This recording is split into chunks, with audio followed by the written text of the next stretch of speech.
Unlike my simple raw vegan eating days, for the holidays I love to serve more elaborate raw vegan dishes, such as raw gyros, mixed veggies with tahina, and love those gyros, and red green coleslaw, spinach avocado dip and cranberry relish, pumpkin seed sausages,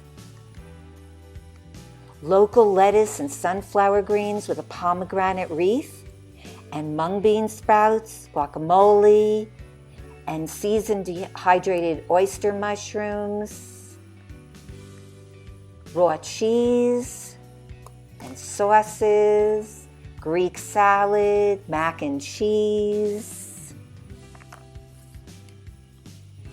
And I love my sparkly friends. Happy holidays!